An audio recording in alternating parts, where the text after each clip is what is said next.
tegenda ku Canaan Land nga bulijjo nedda egenda kukolebwa mu ngeri Independence Night gye yakolebwamu wano we tugenda okubanga tutegekera mu maka gaffe aga Salt Media naye ate gwe ogenda kutwegattako ng'oyita ku Salt FM ku Salt TV emikutu gyaffe gyonna egya social media Salt Media app yonna gy'onaabeera okusinziirira mu maka go oba onaaba osuzemu ofiisi oba wa naye wonna wonaabeera ogenda okutwegattirako. Mukama Katonda akola obulungi obutagambika ng'otwegattako. Gw'ayagala okulanga ne Salt Media namba zaffe ziri 2 naawe ayagala okujja okwogerako eri abantu ng'oli munnabyabufuzi ojja kubira abaana ab'obuwala 2 bajja kuwa direction gy'olina okukwata. Ojja kubira Dora oba Gillian omu ku bo 2 ne bo bafunye bonna no problem.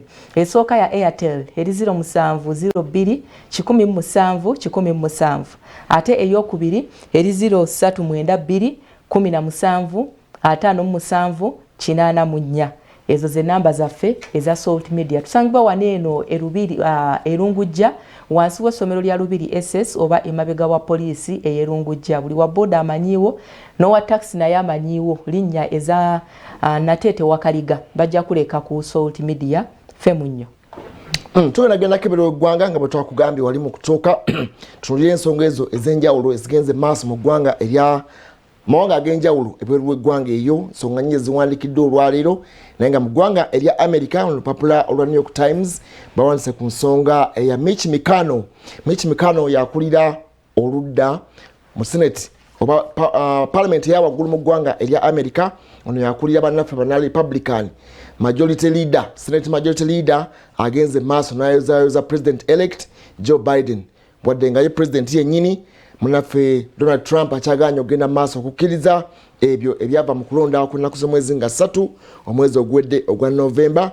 Ono akulembera oludda olwo oli mu gavumenti ono yabeera ndowooza nampala w'ababaka aba Parliament eya waggulu eyo batulayo 100 naye nga ku 100 bannaffe aba Democrats balinayo abantu 46 bannaffe bana Republican balinayo 52 ate nga n'abantu 2 bo bali independent tebalina bibiina kwe bajjira naye bagenze maaso kubanga ono abakulembera abo abali mu kibiina ekifuga agenze maaso n'ayozayoza munnaffe ono tikituufu Joe Biden akaluwa katuwangula ffe bana Republican era n'ayozayoza ne Vice President asookera ddala mu ggwanga erya America gwagenda okubanga akulembera naye runmate wa munnaffe Biden munnaffe mukyala Harris Kamala n'agenze maaso n'amuyozayoza n'okubagaliza okujja mu bukulembeze obw'ekisanja ekyo eky'emyaka 4 ennaku z'omwezi 2 omwezi ogujja ogwa January era nga mu ngeri y'emu n'abakulembeze abadde bakyaganya okugenda maaso okukkiriza nti munnaffe Biden yawangula bagenze maaso okumuyozayoza. Munnaffe President wa Russia Putin naye agenze maaso n'aweereza obubaka obuzayoza Biden. President wa Brazil Jair Bolsonaro naye agenze maaso n'amuyozayoza ate n'owa Mexico Andres Manuel Lopez naye agenze maaso n'ayozayoza omukulu ono ng'enteekateeka zonna zigenda maaso okumulayiza n'okumukwasa White House mu butongole ng'ennaku z'omwezi 2 omwezi ogujja ogwa January. Ensi ekyagenda mu maaso n'okulwanagana n'ekirwadde kya COVID-19 olupapula lwa Guardian lugamba nti mu mwezi ogw'okuneeyo eggwanga erya South Korea World Health Organization yavayo neritendereza nnyo okubanga lyali likoze kyamaanyi nnyo okulwanyisa ekirwadde kya COVID newankubadde liriraanye eggwanga erya China. Bagamba nti abantu baneeno bateekamu nnyo amaanyi mu nsonga ya contact tracing, ensonga ya social distancing n'obukwakulizo obulabwe bali bataddewo okulwanyisa ekirwadde kino era enkola eno yabayambira ddala. Naye we twogerera kaakano oluvannyuma lw'emyezi emitono ebintu bikyuse mu ggwanga erya South Korea. Abakugu bagamba nti kakati we bituuse ab'ebyobulamu eruuyi eyo bagamba nti we bituuse kati bakusuubira abantu abali mu 1,200 okubanga bakwatibwa ekirwadde kya COVID-19 obanga bazuulwamu ekirwadde kya COVID-19 buli lunaku singa abantu baba tebeegendereza. Ate yo ebungereza enteekateeka oba okubaganya ebirowoozo ku butya bwe bagenda okuyita mu nnaku enkulu naddala Christmas zikyagenda mu maaso. Abakulembeze balemereddwa okukkiriziganya Ab'ebyobulamu bagamba nti okuleka abantu bagende mu maaso n'okubanga banyumirwa obanga bajaguza mu ngeri gye bagala okujaguzaamu ebitongole oba amalwaliro gajja kuba overwhelmed. Omuwendo gw'abantu gujja basukkako abaana ababafunye obulwadde bwa COVID-19 abeetaaga obujjanjabi. Ebimu ku bireese akanyamberege ebiremesezza banene okugenda mu maaso n'okubanga bakkiriziganya y'ensonga y'okuba nti baleka families ez'enjawulo amaka gatambule gagende mu maka amalala okukuza amazaalibwa ga Mukama waffe Yesu Kristo. Bagamba nti babadde bakkiriza amayumba nga 5 okubanga gatabagana. Abamu bagamba nti amayumba 5 mangi wabula wakiri tukkirizeeyo amayumba nga 3. Bano baagala ate bakendeze ku muwendo gw'abantu ababadde bakkirizibwa okuva mu nnyumba emu okugenda mu ndala nti omuwendo guve ku bantu ababadde abasatu okuva mu nju emu wabula babeere babiri nga babiri be bava wano ne bagenda wali abasobole okubanga bajaguza. Ate abalala bagamba nti ensonga eno ey'abantu okubaleka okutambula okuva mu ssaza limu n'okugenda mu ddala nti kyabulabe nnyo. Abamu ku b'ebyobulamu bagamba nti abantu bateekeddwa okubanga bajaguza Christmas yaabwe. Kakati bwe bityo biri emboozi enafundikira ebyekuusa ku COVID-19 mu ggwanga erya Bungereza mawulire g'ennyamiza. Bagamba nti bannaffe banene oboolekedde akadde aka winter naye ng'ate alipoota ezivaayo ziraga nti bwe banaatuukira oba oliawo mu January abantu abasoba mu bukadde 7 bajja kubanga tebakyasobola kusasula biruzi zaabwe ez'amasannyalaze.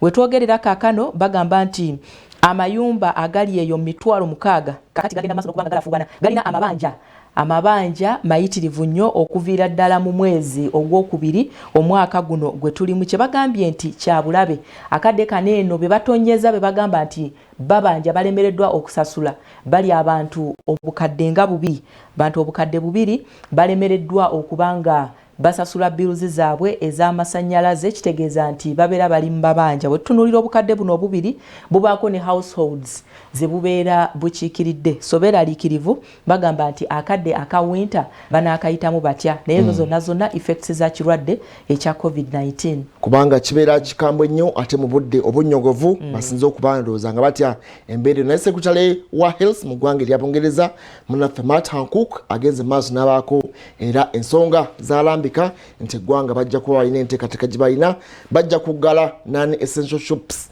ezitali z'amaanyi nnyo bazigale balekewo ebintu ebyo ebyenkize nnyo tebigenda osigala nga bitambula. Ate mu ggwanga erya Germany olunaku olwali nabo mu butongole bayingidde omuggalo gw'okubiri.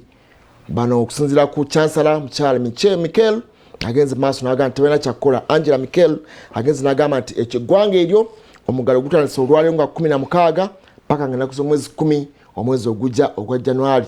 Sekukulu n'olusooka bagenda bimalirako mu muggalo. Bagenda kulekawo ebintu ebitonotono bagenda bawayo akadde katono nnyo okufulumako just ebweru katono okugula ebyokukozesa mu nnaku zino naye ng'eggwanga lizzeeyo muggalo. Bwe tugenda mu ggwanga erya America batandise Food and Drug Administration ekitongole ekyo ekivunaanyizibwa ku by'eddagala n'emmere mu ggwanga erya America kikakasizza vaccine eno eya Moderna bakakasizza nti ebitundu 94 eri efficacious ogenda maaso kubanga eyambako abantu abo singa enaabetandisa okubanga ekozesebwa. Eno bakuba akayisa akasooka ne wayitawo sabbiiti nga 4 okukuba ate akayiso akokubiri okwawukanako neno Pfizer eyagenze maaso kubanga etandise okukozesebwa yo bakuba akayisa akasooka ate akaddako bakakuba nga wakayitawo sabbiiti 3. So bagambye nti bagenda kutulula abalabe ebeera kubanga etambuzibwa etya kubanga bagambe erinamu side effect bwe baba bagikubye oyinza okufunamuko omutwe oyinza okufunamuko olusujjasujja naye nga bakakasiza nti nayo egenda kwegattako eno gye batandise okubanga bakozesa okuyambako abantu abo kubanga bazudde nga trials zakozesebwa mu bantu 3,000 bagenza okuzuula nga obulabe obwagifuniddwamu butono nnyo okusinziira ku mbeera gye baali balimu kubanga mwalimu abantu abaali ku mbeera nga balina severe covid abala balina mild covid ate abala baali nga bali just asymptomatic nga tebalina kabonero konna akalaga nti balina ekirwadde ekya covid-19 naye nga ate bamwina. So mawulire malungi agalaga nti breakthrough Moderna bw'anaaba atandise okubanga akozesebwa nabayinza okuba nti babaako we batuuka okwongera okuyambako mu kulwanyisa ekirwadde kino ekya covid-19 mu ggwanga erya America. Okunoonyereza okwakoleddwa Committee to Protect Journalists kulaga nti eggwanga erya China lye lisinze okugenda mu maaso n'okubanga lisiba bannamawulire abali ku mirimu gyabwe. Mu mwaka guno eno ogwa 2020 gwe tugenda okufundikira eggwanga erya China lisobodde okusibayo ko bannamawulire nga 47 naye nga emisango egibalangibwa gyekuusa ku nkola ya mirimu gyabwe. Kakati basabye amawanga ag'enjawulo okussa mu bannamawulire ekitiibwa ti bannamawulire lye libeera eriiso lya gavumenti ate na buli muntu yenna okutwaliza wamu babeera tebabikutuusizzaako tosobola kubifuna. Amawanga amalala agoogeddwako mulimu eggwanga erya Turkey, mulimu eggwanga erya Ethiopia naye nga China yekutte bendera nate omwaka ogwokubiri mu nsonga y'okugenda mu maaso n'okubanga basiba bannamawulire abagenda mu maaso n'okubanga bakakalabya emirimu gyabwe. Tugenda kufunika neggulire balaze nti waliwo okutya okugenza maaso okuba nkuzuulibwa University ne John Hopkins University Bloomberg School of Science School of Public Health egenze maaso nalaga nti wadde eddagala ligenze maaso okubanga lizuulwa erigenda okugema ekirwadde ekya COVID-19 nabaga nti waliwo scramble ey'eddagala lino nalaga nti eggwanga lyonna oba ensi yonna okuggwaayo buli omu okufuna eddagala lino baga nti omuntu omu mu bana ajja batasobola kufuna eddagala lino by 2022. Kyeza nti ensi zino engagga zonna zigenda kusooka zirabike nga zikwata doozi ezo zonna ezo kubanga balina obuwumbi bwa doozi 7.5 obugenze maaso okubanga bwakoleddwako orders ez'enjawulo naye nga bugenda kugenda mu nsi zino ezaakulaakulana edda. So tugamba bannayuganda mwongere okwekuuma owulidde nti omuntu omu bana tujja kufuna eddagala lino 2022. So si mwaka gujja twatumyayo naffe budoozi butono nnyo obukadde 9 bwokka. So bo baba nga bavuddeyo ne bakola okulabula kuno baga nti ensi zino ezaakuledde ezaakulamu ze zigenda okusooka okufuna okuyambibwa ku ddagala lino eryazuuliddwa. Kakati fe abali eno baluyongoyongo ensi nga ate ne health services za bwezo zikyali awo. Fe abali eno sifa ate baluyongoyongo ate bali eri abeeyina. Ngamba mu byenfuna kye ngambye nti middle income n'abalina akasente akatonotono kubanga bano bo beesobola bagenda kukola doozi zonna bayole buyozi batwale era nga bulijjo Mukama Katonda agenda kutukuuma yeewuunyisa abantu abo nga bwe yabeewuunyisa ku ntandika okuba nti emirambo tegigwa ku street nga bwe bali basuubira era ne ku mulundi guno Mukama Katonda ajja kubeewuunyisa naye ajja tukuuma nga naffe tugenze maaso okubeera responsible eri obulamu bwaffe. Waludi beetegenda maaso mu ggwanga erya Uganda abakugu bavuddeyo ne babaako okukasuka toosi gye baakasuse bakasuse ejjinja mu njuki nga bo bagamba katulabe ki ekiba kijjawo nsonga ya lockdown ey'okubiri bakubaganya obwongo kulaba kyetaagisa okuzzawo lockdown ey'okubiri wano mu Uganda. They were proposing just for a Christmas lockdown just for Christmas season bagamba nti okuba concentration y'amaanyi nnyo n'ensonga ezigenda maaso nti ambivalence be bantu okuba nti balina feeling eyo eri contradictory ku kirwadde ekya COVID-19. Bantu bakkiriza nti COVID gyali ate nga batambula bangi nnyo bano bava eno bano badde eri. Abasawo abawabula president oba bannasayansi abawabula president kubanga buli kimu asooka beebuuzaako ne bagamba oba oli awo bwe kibanga buli kimu kiganye baletayo just ka Christmas lockdown katonotono abakadde bali bisigale eka mu byalo byabwe then bannakampala basigale nga bali mu Kampala n'abantu ndowooza kinaava ku irresponsibility kubanga COVID-19 okulwanyisa COVID kiri buvunaanyizibwa bwa buli muntu goyinza okwefaako naye neyibawo ate nabeera irresponsible n'atayambala mask. Twali tulengera luli story gye twakula mu Kampala omwo nga bala bayomba buyombi agirina eri mu nsawo naye alumba naye ng'etteeka limugamba yambala mask mwambale mask munabe mu ngalo embeera ejja yokka abantu bajja kuyomba bayombe naye singa banaalabanga embeera eganye then ekiba kirina kubanga lockdown si nnungi terina kijja kukola nnyo kyamaanyi naye nga ekireeterwa lockdown kwe kulaga nti kureducinga concentration y'abantu bano basibire wano baleme kweyongerayo eri naye era mukadde kano teyeetaagisa kubanga tuli ku level enzibu ennyo ey'okuna nti ne bw'osibira omuntu e Kampala nga boda zaggulawo zonna zitambula abantu batambula then okusawo lockdown eya Kampala yokka oba tulina kyokoze kyamaanyi nnyo mu kutangira ekirwadde ekya COVID-19 nga tulina community infections ezo zigenda maaso abantu beesiga ekirwadde enkya n'eggulu ng'ebyofuzi bitambula nga bitambula n'osiba e Kampala then era oba tulina kyokoze kyamaanyi nnyo Ngasinaba kwogera ku nsonga ya lockdown mu ggwanga eri America, omusawo ono omuddugavu ayitibwa Sandra Lindsay yagenze mu maaso n'akkiriza okubanga agemwa ng'agemwa naye mu nteekateeka egenda mu maaso ey'okugema bannansi okubatangira ekirwadde ekya COVID-19. Kino kimazeewo okutya mu bamu ku baddugavu oba ku bamu ku beeru ababadde batandise obizunza mb'osanga vaccine eno tekola ku bantu abaddugavu. Lindsay agamba nti kino yayagadde abaddugavu nabo bakirabireko bategeere nti vaccine eno nga bwekola ku bazungu nabo esobolera ddala okukola ki okubakolako.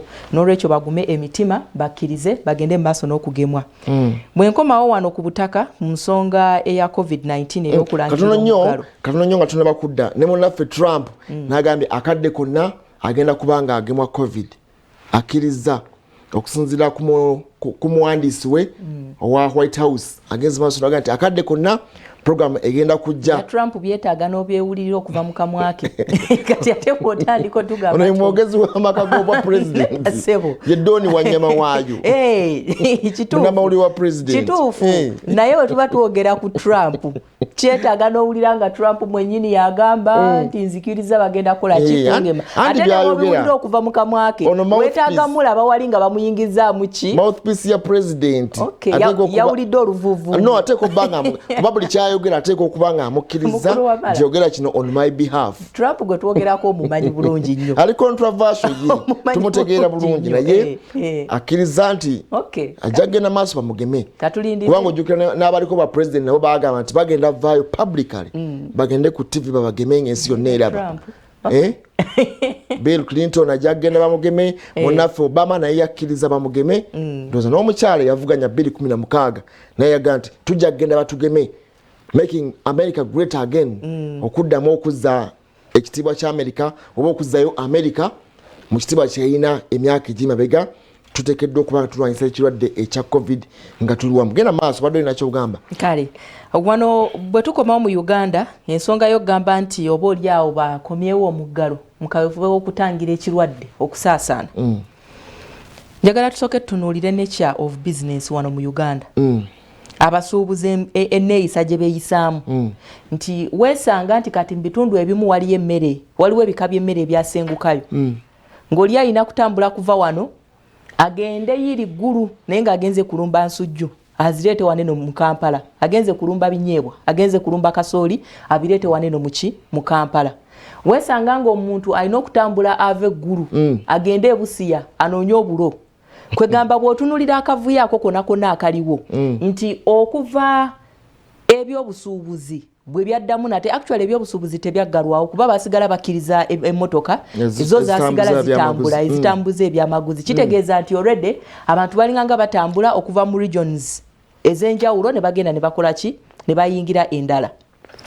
Kati akadde kano bwe tugamba nti tugenda kulangirira omuggalo mu kaweefube awo okulwanyisa ekirwadde ekya COVID-19 nga gavumenti ekintu kino yakirozaako negamba nti egenda gabirira bannayuganda si mu nnaku nkulu zaali nnaku za bulijjo kutuwa mmere ya bulijjo kawunga na bijanjaalo eyo project nefeiringa. Bwe tugamba nti gavumenti egenda kulangirira omuggalo nga gavumenti yakirozaako paka nakati abasuubuzi bakyakakkalabiza mu mabanja. Tana kulangira nti egenda kulangirira omuggalo ati ngamba bwe tugamba bo science era bagambye nti they are proposing just batekawo proposal bwe tugamba nti tugenda kulangirira omuggalo it's an assumption nti tugenda kulangirira omuggalo nga gavumenti nga gavumenti yakirozaako gye buvuddeko ebintu bigenda okuggulawo nga abasuubuzi bonna batabuse abasinga obungi paka nakati tebaddangayo gye bakolera nga beba abantu gavumenti be yali ejjamu ki emisolo ensimbi ezitwalibwa mu ggwanika okusobola okuwanirira eggwanga. Ekyo nakyo kyali katogo nga paka nakati gavumenti ekyalemereddwa okukola ki okukwasiza ku basuubuzi bano.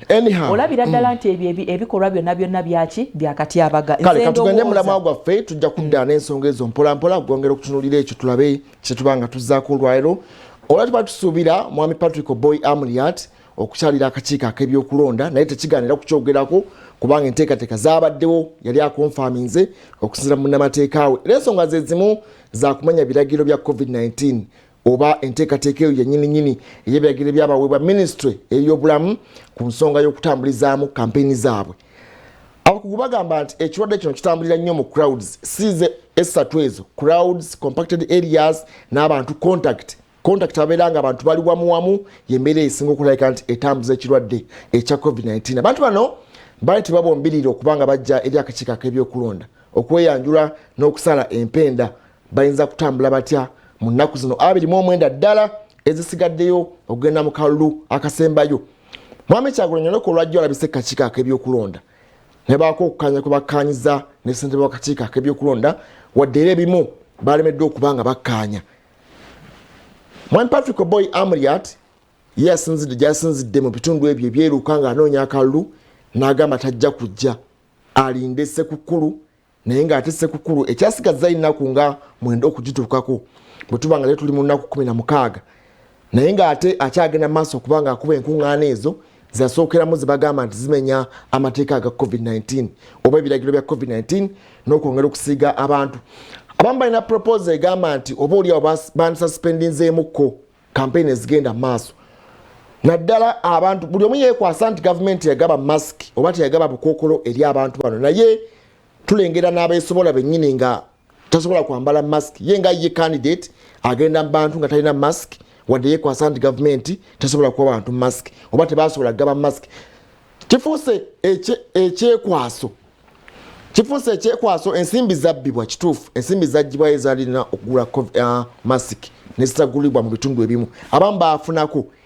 Naye tulengera nga abakulembeze ab'enjawulo oba bagenda mu maaso okuba kampeyini basobola okugaba ebintu ebirala, omuli ne ssente, omuli ne posters, omuli ne t-shirts ez'enjawulo. Enkambi zonna zigaba ndowooza t-shirt bw'oba omuntu omuwadde t-shirt waakiri omuwa t-shirt oba omuwe masiki.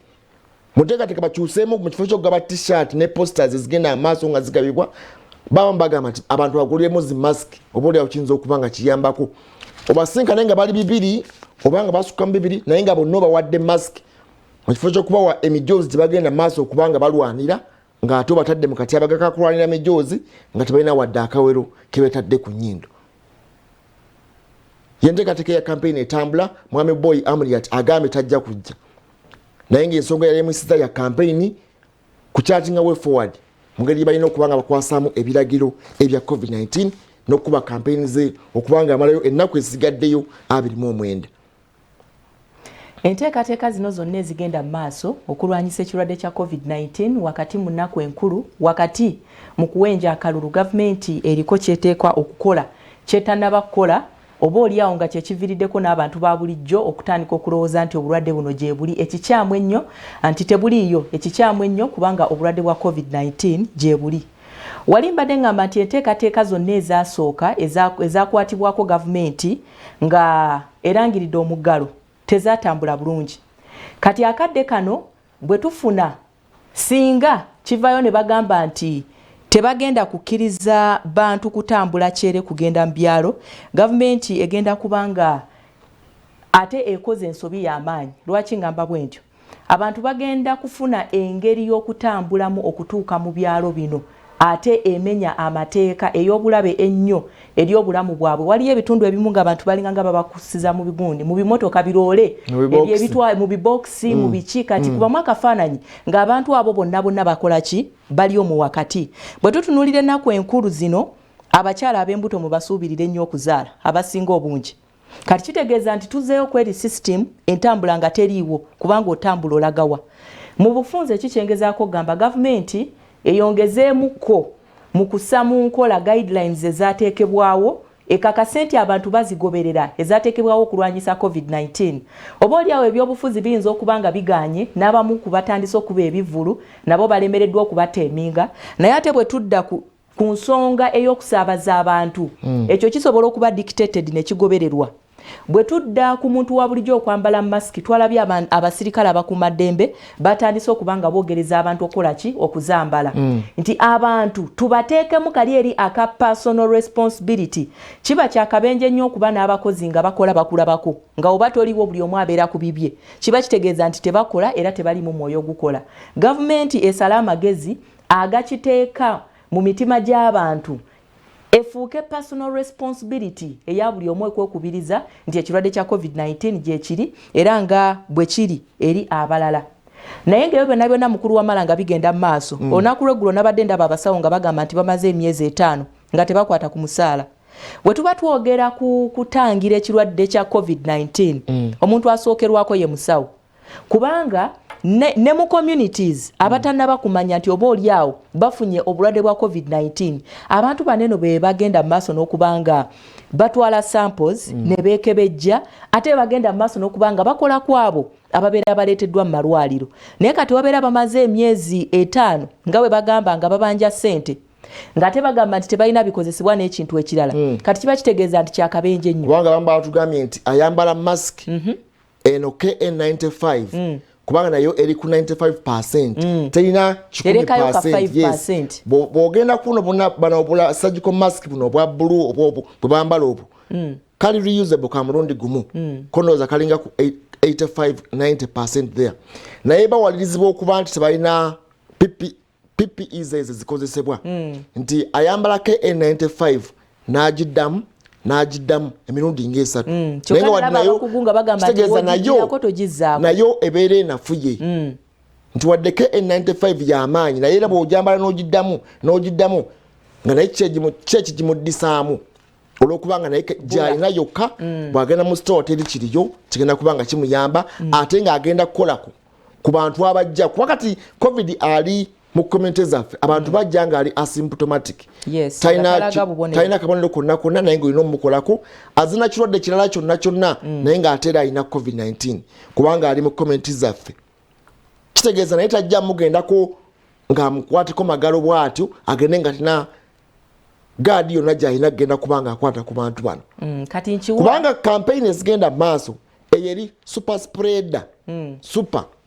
kusinziira kuba epidemiologists abagenda maaso kutunulira ebyendwadde n'ensaasaana y'endwadde bagamba enkuŋŋaana super spreader nti abantu bajjanga bangi nnyo abantu botamanyi buli omu gy'avudde tomanyi bwe yatambudde tomanyi yatambulira okutuuka awo tosoose mukebera talina masiki tanabye mu ngalo naye mutambula butambuzi kulwokubanga waliwo ekyepukulu va wano tudde wali abantu bangi nnyo kampeni zigenda mu maaso biiki zaggulawo abantu bangi nnyo batambulira omwo sho zigenda mu maaso kubanga zigenda mu maaso abantu batambula ate nga bamenya n'ebiragiro kati nti abantu abalina okutwala nga half capacity emmotoka zaddamu zajjula dda baasi twala bajjudde taxi twala bajjudde kati bagamba tukule tutya anti kati eryanyi lyateekebwa nnyo ku bannabyabufuzi kubanga bamanyi nti ye wali ki omujjuzo kati ne bano nabo bakozesa opportunities ezo bannaffe bano abavuga entambula ezo ez'olukale bamanyi baziyita nzige bamanyi enzige we zibeera tebayitawo era wabeera enzige abamu bamanyi okuvaamuko oba kondakita n'akola ki kale katudde ku byenzige katono kasuke tuwegatte ku Robert Mutebi ali mu bitundu by'enakaseraawo ye atubuulire embeera eri etya. Robert Mutebi tugende mu maaso akatale baakabawadde olunaku olwajja abo bannaffe ab'enakaseru naye embeera ekedde etya eri awo ndowooza bambadde masiki okukamala tugende mu maaso. Neyanziza nnyo neyanzege abalabi baffe abaleso TV namwe abagenda maaso n'okuweereza essaawa zino ennaku z'omwezi n'olunaku lwe nasemba okujja wano sikyalujjukira naye ate kyenzijjukira nti we nasembera okujja wano kaweefube okulabika nti batangira kusaasaana kw'ekirwadde kya COVID-19 yali ali mu giya nnene mu bitundu ebya Kampala n'ebitundu by'eggwanga ebirala era ministry ey'ebyobulamu nga bali wamu ne KCCA bakyaliranga ntakera obutale obumu bwatuuka okugalwawo obulala oba oliawo ne bagenda maaso n'okurationinga oba oliawo enkola y'emirimu ewalala abantu ne babagamba bakolenga mu shifts awalala ne basaawo obuguwa n'ebiringa ebyo ng'ekigendererwa kya byonna kwali kulayika nti batangira ekirwadde kino ekya COVID-19 ekyali kiyingidde mu ggwanga. Kati wayiseewo emyezi nga gyegyo nkomyewo wano mu katale e Nakasero mazima mbalage ekituufu ekiriwo awo tumanye ani ayebase wakati wa KCCA ne ministry oba oliawo n'abasuubuzi abakolera wano. Kikyentegeeza ekifaananyi kigenda kubanga kyeyogerera tutandikidde eno wansi tugenda kubanga tutambula akatale tubalage ate ekifaananyi ekituufu ekiri mu katale ekano nga tubalaga nti abantu oba oliawo ebyokujjumbira okwambala masiki abeeno si bye balimu n'akatono kubanga bw'otunuulira bwe tuyitako wano bagera maaso n'okutundira emaali yaabwe oba ebintu byabwe ku nguudo naye ate wali wonna wogenda maaso nakulaba bwe bagenda maaso nakuba nti oba oliawo bamadde masiki nga bwe tugenda maaso n'okubalaga kyeya yaliwa sebo gwe kyeyamaani ya kakati bandaze kyeyamaani wano yemu kubasoose bwensookeddeko abamenya amateeka kyeyamaani nsanyusa okulaba tuli butereevu ku SOT TV sooka otubuuzeeko abawuliriza SOT TV balamusiza omanyi lwaki gambye nti bensookeddeko mu bakulembeze ate nsookedde kubamenya amateeka okumenya amateeka bitya saba ombalireko oli akuli emabega ondabira ono ali wano ondabira omukyalo oli ondabire bali abasatu abali wali omanyi lwaki mbakulaze balinga waki masiki zabakolaki masiki kweri ebwe mbanji ate eno ogitaddeko naye togyambadde okuteekako n'okwambala byanjawulo anti ndeze mbadde nzeka wano oli wekka bano abantu bonna ogamba nti oli wekka obulwadde vano bukwata ku bali bonna bali eri nga nze ntudde wano mita 3 kati olali mu mita meka okuva wano okutuuka ku ono neyono ziri abadde na mita 7 oyo wano booguza babeera mu mita baabo mita nga 8 baabo mu maaso lwaki muteekako masiki ne mutazambala atuzambala ne bwoba oyooge bwoba oli weka ate lwaki oziyiira ate ng'oli weka lwaki nze bwenze nyambadde gwe togyataddeeko era ogirese wansi okirabika gwokyagadde kubanga bwoba weka kyekikuteezaako masiki ng'oyinza n'okuyiziira kati fe tuli balwadde masiki eyinza kunkubya ekigo ate nga ndizeeka gwani baganze kyeyamaani waba emiyembe kyeyamaani ani bamwita Tugume Francis Besigye mukulembeze naye mu bukulembeze bwe y'omu kuba menya amateeka nga bw'omulabye atugenda kubanga tubalaga ekifaananyi kituufu ekiri e Nakasero asisobola kubala abantu bali Nakasero mu kiseera kino naye tukyali bubeezi ku luguudo naye mpaawo bantu boogamba nti bano bataddeko kubanga bazitaddeko naye tebazambadde ebyo ebibiri byanjawulo bataddeko naye ate tebazambadde nga bwogenda maaso n'okulaba omulabi waffe owa SOT TV abamu balaba kamera nga bafuba okulabika nti baziteekako naye nkugambye nti Nakasero kagibwayo nga model markets mu seera 2 KCCA bwe yatulaga ng'obukompulayinze era obutaddewo social distance emala n'ebiringa ebyo naye bw'otuuka wano wonna okulaba ekiri wano social distance bagivaako dda abanoonya ssente ebya masiki byo simanyi na kumanya wa we babikomya akatale kanene nnyo nyene ddala aluli we twayingirira wano waliwo oba oliawo baali strict nnyo nga tewali muntu akkirizibwa kuyingira nga tanaabye kakati tuyingira tewali atukuba ku mukono baali bataddemu obuguwa mu katale kano ng'obuguwa bungi ddala naye tewali woolaba buguwa bwonna kaakati obwali buteereddwamu baali babutaddemu nga ekigendererwa kyakulabika nti oba oliawo bateekawo spaces mu bantu abakolera muno naye bw'olaba ekirimu mu butuufu katogo kennyini omuntu ayita ku munne naye nga mpaawo ate bw'olaba bambadde masiki amazzi go sanitizing n'ebirala ebyaliwo luli babivaako dda nnyo nga bwogenda maaso n'okulaba bwe twatuukira muno emyezi egyo gye nkugambye nga kizibu nnyo okuyingira mu katale kano nga tonaabye mu ngalo naye kaakati ate ebyo byonna byafuuka lufumo jjukira nti wano ate bali mu bukulembeze bupya oluvannyuma lwa KCCA okulagira obukulembeze bwonna mu butale nga buno okulabika nti ate bukyusibwa naye ndowooza olaba kyetuliko wano katogo k'abantu kennyini ketuliko embeera bwetiyo bweri mu katale k'e Nakasero nzibu nnyo abantu bayitirivu nnyo twenyigiriza bwenyigiriza okulabika nti oba oliawo otuuka w'oyagala okutuuka simanyi oba ekifaananyi kino tusobola omusana naye nga ekiri e Nakasero wenna alaba kyekyo kyogenda maaso n'okulaba embeera eriwo bagivaako dda nnyo masiki okwewa amabanga ebyo byonna mu katale kano byaggweramu ddala nga bwogenda maaso n'okulaba tebikyalimu wadde akatono mukama kambuze kuno mama nkulamusizza masiki eri luddawa anoonya masiki mu nsawo gwe masiki eri baabo beekweka tugenda kuba exposinga nga mpola mpola kakati mu kadeeji yatadde ye tamanyi eyo ayita saala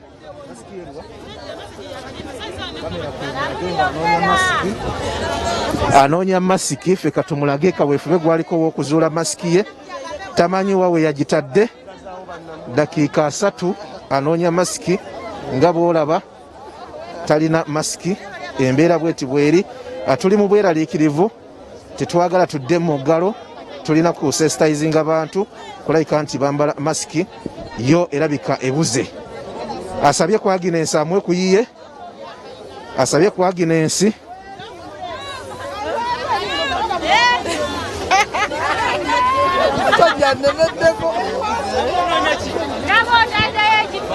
awo wonna ali kaweefubi wa kunoonya masiki buli kimu akyambuludde mu nsawo ziringa 6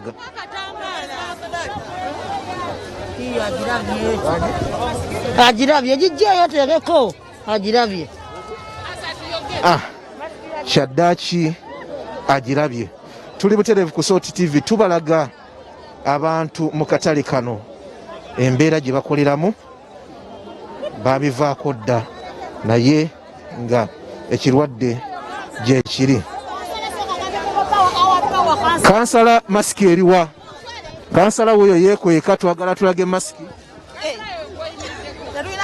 Masiki mu kaleega agijjayo.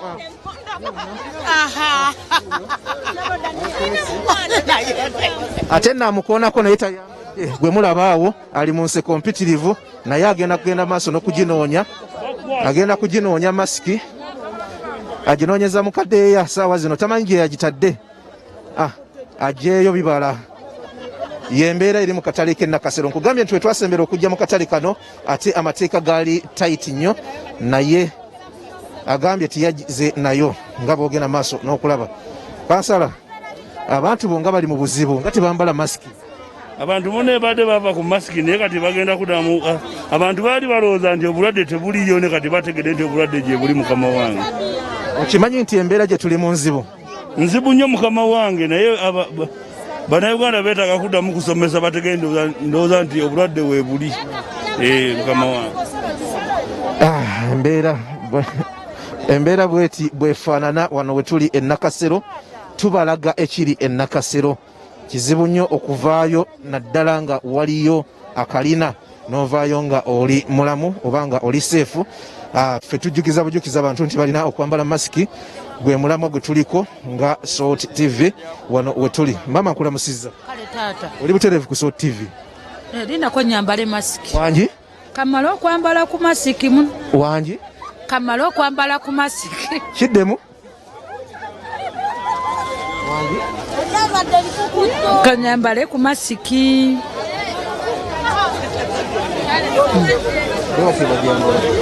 Ndagirira bajambala bati. Nawe nze tontumizaamu kamera. Namuliraanye bwatyo bwali. Namuliraanye bwatyo bwali ateekako onteeke embeera bweti. Ne mama lwaki temwambala masiki? Omanyi nti nno zikuziiza n'otassa. Kati gwe bigambo byange twanga tobiwulira. Anti oba tossa. Bannange nze nnemye oba owulira nga tuli butereevu ku Salt TV. Tugenda maaso n'obatuusaako ate ekiri mu katale kano ake Nakasero embeera nga bweri. Tugudde bugwe naye abantu tuba tulina okubajjukiza entakera nti balina okulabika nti bambala masiki. Naye ebya social distance nkugambye nti wano walingawo obuguwa obaalagirwa tugenza okujja nga mpaawo akiriwo kyonna na kimu. Mama bino bya mmeka? Taata kiro ya 200. Lwaki toyambala masiki? Nino njiyina masiki.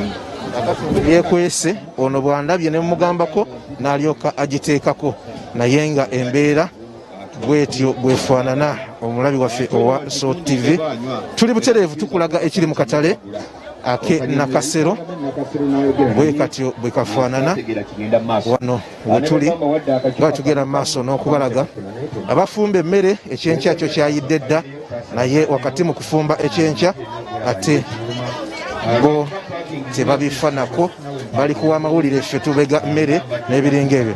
Mama masiki yerwa aneetaliwo kyobalina okukola masiki yerwa masiki njiina balamu bayamba lwakuba ntuyanya ennyo kyenvudde njijjako eri ludda wakati ogitaddewa kanjikulage wange agenze kuleeta masiki kugindaga yoyo ng'ogenda maaso n'okulaba tuli butereevu ku SOT TV tubalaga embeera nga bweri mu katale ake Nakasero kakati tuli we batundira mmere ali mu kunoonya masiki yagitadde mayiro 3 okuva wabadde atudde nga bwogenda maaso n'okulaba ku bantu 100 osangako 2 Nakasero abambadde masiki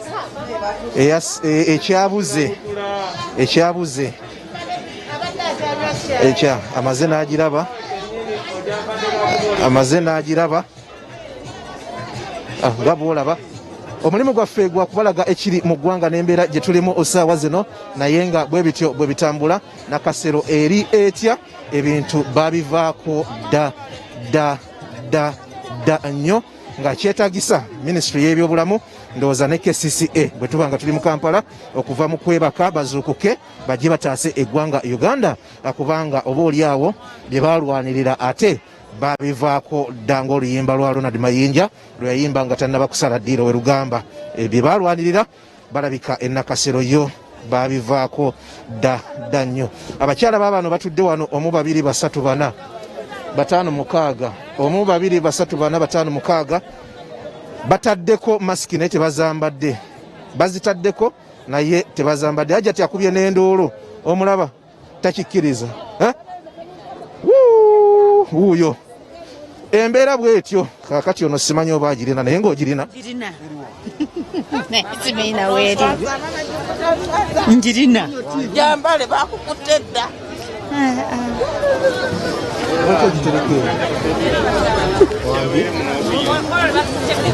lwaki ogitereke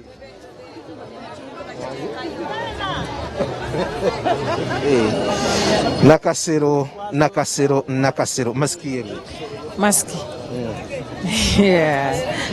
masiki mukwano gwange sigenda kulimbira bwereere kanjogere mazima nagyerabidde waka wange nagyerabidde waka nga teweerabira kaleega mbutuufu naerabidde leero era kyova olaba obedda nkola bwenti nime kusiga abantu bulwadde bwenti kuba nagyerabidde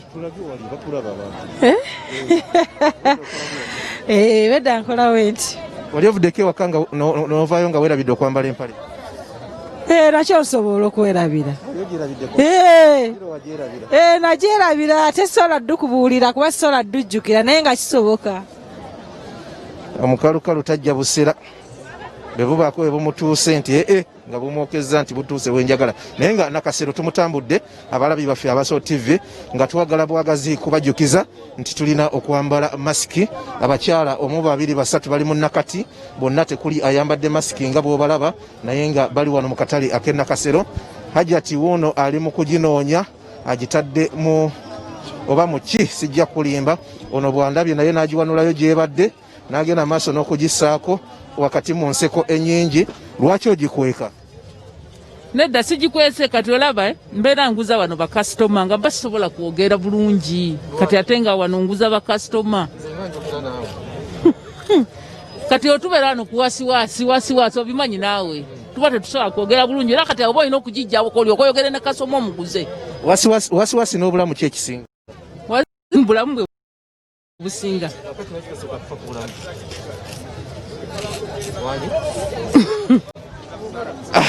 KCCA minisitiramu n'abakwatibwako task force ku nsonga ya COVID-19 abantu bye mwalwanirira babivaako dda ate nammwe bye mwalwanirira mwabivaako dda nnyo nyini ddala kubanga bwebatunuulira wano okuviira ddala wano we tuli paka eri wansi abasuubuzi aba boda na buli omu ekya social distance sijja kyogerako ekyokusanitizinga ekyo tukireke n'ebirala byonna SOPs nga bwe bazirambika naye kya masiki kirabika kyagaana.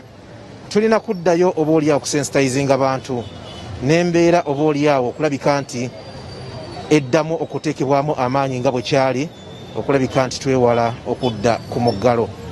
Bateekawo amazzi gano abayingira nga ge balina okutandikirako okunaaba naye amazzi gano ogalaba galiwo nga just nga kigomaaza abantu bagayitako buyisi.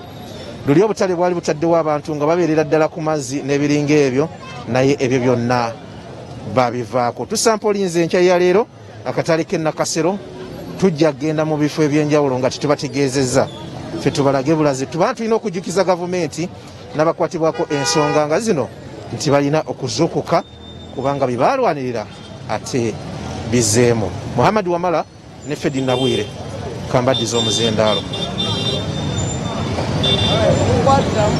Kasero akatulu sampo kyeza nti ate bw'ogenda once downtown abatunda ebintu ate ebirala nabo bangi tewali mbeera yatonse embeera buli omu ali muntu ku muntu naye nga abakugu bagambye otwogenda mu ggwanga erya Uganda twakafiirwa abantu 224 ekirwadde ekya COVID-19. Abakugu bategeezezza nti embeera bw'enaatambula bwetyo tunaagenda otuuka mu mwezi ogwa April omwaka ogujja Uganda ejja kuba erina cases emitwalo 10 egy'abalwadde aba COVID-19 katuli emitwalo 27 n'omusobyo naye bagambye by April singa tebaba kikolebwa ky'amaanyi kwongera kuddayo ku norms twatandikirako naye twatandikira wali nga twakagenda mu ggalo emitwalo 10 cases Uganda zijja okubanga ina mu mwezi ogwa April. Kibi nnyo era nga kyaliikiriza kubanga kyabavudde bavayo ne bagamba nti abasawo nabo bafudde ekirwadde ekya COVID-19 twogera bali 14 nga n'abasoba mu 100 bakwatiddwa ekirwadde kino bwe bagenda maaso okujjanjaba n'okuyambako abantu abalina COVID-19. Bagamba kirina okukolebwa kati abo okubalookinga n'obutabalokinga tolina kyogenda kubanga otaasa kirina okubanga kiyambako ye muntu okuddayo ku noomuziri enono ze twatandikirako tonsembeera okuddamu okutya okuzza fiya kubanga bannabyabufuzi balengera abwe batyo bagamba bano nga bangi bwe bati tewali mabanga lwaki mwenyigiriza ffe okusinga nga ne baana bagenda maaso nabo tewali mabanga kati awo ambivalence egenda mu bantu abo abantu abenjawulo abantu ba bulijjo n'abagenda maaso okuwakanya abalina feeling eyo nti ne COVID taliyo wateekeddwa okuddamu omusomo ogw'amaanyi okuddamu okutiisa bannayuganda n'okubasaamu fiya eyo nti COVID gyali naye nga buvunaanyizibwa buli omu okulabika nti agondera ebiragiro bya COVID-19. Nabwire mu dakika 2 tubeere nga tusibula okuva wano lwakuba nti Robert Mutebi abadde asampolinga batazambadde naye ate singa agenze maaso n'akebera abambadde ennyonjo ekyo nakyo ate kyandibadde kintu kirala. Osanga omuntu ng'ayambadde mask naye nga kalastika akandibadde akeeru kaafuuka ddaka brown. Bw'otunuulira abasuubuzi baffe gye babadde nga bazikukunula wansi eyo gye bazikwese bw'otunuulira akamwa n'ennyindo ebintu ebyo biri so sensitive. Kakati nga tukyagenda maaso n'okuba nga tukubirizibwa okwambala masks zino omuntu wa bulijjo akitegeere nti akamwa n'ennyindo biyingiza nnyo so n'olwekyo oyinza okujjamu ate ebirwadde ebirala ng'ate tugenda maaso n'okuba nga twambala mask. Ekirala tuli ku disposal engeri y'okukwatamu mask eno ng'emaze okukozesebwa zino ezitali za ngoye endala ezambalwa. Bannayuganda tubeere responsible mask gikwate bulungi nnyo gitwale mu kasasiro bw'okyala mu kitongole ky'omuntu togimusuulirawo ku reception togisuula ku mulyango mu malwaliro mugenda muzisuulasuula buli wamu so tubeere babuvunaanyizibwa ate masks zino zireme kuzaala nate birwadde birala naye nga nkukubiriza okugyegulira kubanga yeggwe musirikale w'obulamu bwo ate obuvunaanyizibwako 10 ku kinne waakyo newe mubanga akavuyo mukakola muli batano muganya okwambala lwakuba neiba wali akukiyaringa bw'otuuka okulwala neiba tojja mulabako bwe batuuka okuziika ne mubeera mufudde babiri buli omu bajja musimira ekinnya ekice n'olwekyo beera responsible Mukama Katonda nga ye mubeezi olutalo olwa COVID-19 tugenda kululinnyako. Mukama Katonda akunjagalire for God and my country. Tugamba ne bannabyabufuzi abo bonna abagenda maaso abasuddiye eyo abasuusuuta numbers mujja kubanga mulina nnyingi naye abeetaagisa bebo abajja okubaawo nga ennaku z'omwezi 14 ogenda maaso kubanga bakulonda obanga nga 2 obanga 25 obanga 3 omwezi ogwa February bonna b'otambula nabo bayinza obutatuukayo babululu COVID si bululu COVID ayinza obbakubamu bituni naawo n'okulonda wali weetaaga bali bennyini abajja osobola okutuusa so bakuume mu mbeera y'okuba wa mask bw'oba mugenze mu rallies mbawe mask chomo olukumi jangu ne mask nga nyingi ate neberenga nazo awo saturation yokuziba eberenga eri regulated bulungi ate tobawa kawuka genda nga bakasaba busabi ate nga bakajje kugwo kenyini ndoza singo mbuli omwabe na of9 batusobola kugenda mu kalulu campaign estambula bulungi neziggwa ate tugenda mu kalulu ng'abantu balamu tubagaza akisera akalungi ate Apollo Tusime kajja agende maaso okubatwala maaso futubo mulide wano tusinkana nako olwencha